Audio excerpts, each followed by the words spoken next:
Alright, hey guys, so today we're going to talk about definite integral. Definite integral is the opposite of indefinite integral. So in our previous videos, all of those are indefinite integral because um, they goes like this. They have like, for example, I have the integral of e raised to x dx. So this is indefinite integral. Today we're going to talk about definite one. So I'm just gonna erase that one up. So for the question, for the question, guys, how are we going to solve for how are we going to solve the definite integral? This is the upper limit and this is the lower limit. Yes, and of course this is the integral sign, or should I say is integral sign. F of x, now take note of this, f of x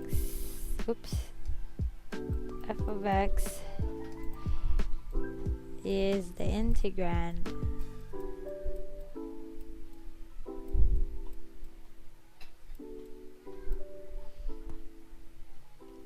and d of x is of course the variable.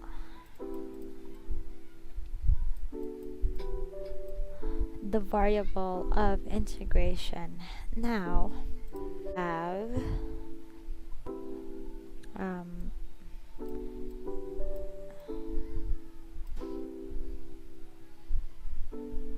we have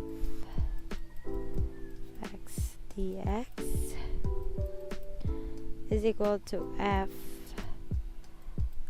of b minus f of a, or you can write it this way. They're just similar to this. F of x a b is equal, come on,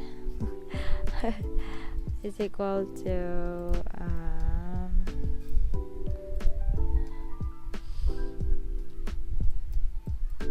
the same thing, f of b minus f of a. Now to further understand what's this formula is all about, let's have some exercise. What if I have 1 to 8 dx? What if I have the integral of 8 dx to 1 and 2? The integral of 1. What if I have the integral of 8 dx? So the first thing you would do is first get the antiderivative. So that means we have 8x, and evaluate by the variables of integration. So we have 1 and we have 1 and 2. We have 1 and 2. Now to evaluate simply goes like this. We have 8 times 2. 8 times 2 minus, we have 8 times 1. So this is our f of b minus this is our f of a. Are you following? So this is the formula we get. This is it. first we get the antiderivative, and then we evaluate by the variables of integration. Now,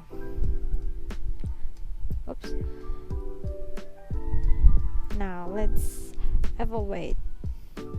Let us evaluate. We have 8 times 2, that would be 16. That would be 16 minus 8.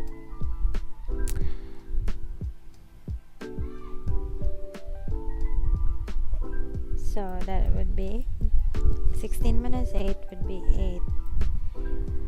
Now, is it necessary to write C beside the answer?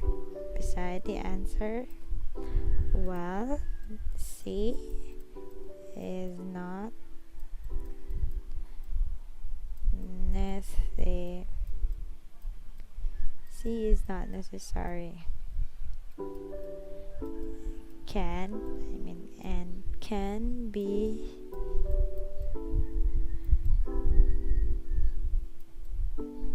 alright. Let's remember this one. C is not necessary and can be cancelled. So we should erase C here. So the answer is 8. Remember, we are now solving problems involving definite integral. So that means your final answer is a number. Try to solve. We have 1 and 3. 5x minus 4. 5x minus 4 dx. So of course the first thing is we get the antiderivative. This would be 5x squared over 2 minus 4x plus some constant c. This would be 5 over 2 x squared minus 4x plus c. We integrate this by 1 to 3. Now,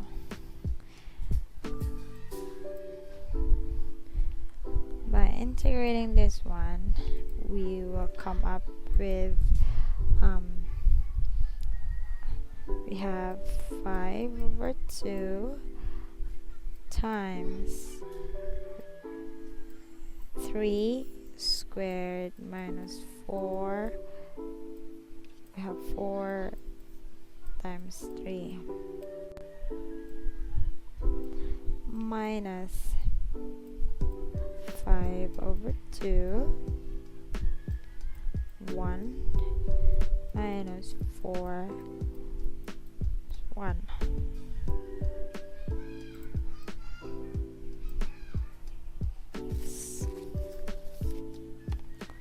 This time we're gonna use our calculator.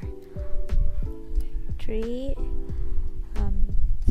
raised to 2 is 9 times 5 over 2. That will be 45. That will be 45. That would be 45 over 2 minus 12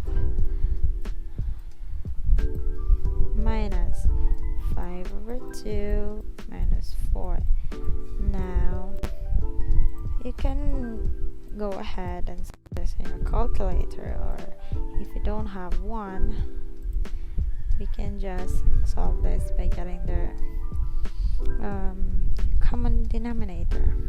We're going to use our calculator.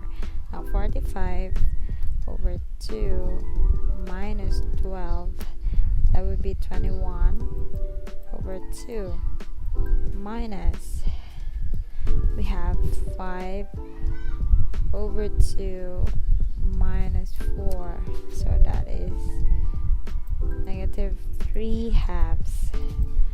So let's drag this one down. This will become 21 over 2 plus 3 halves. They have the same denominator, so we can add this directly. So we have 24 over 2. Now 24 over 2 is equal to 12, and that is the final answer.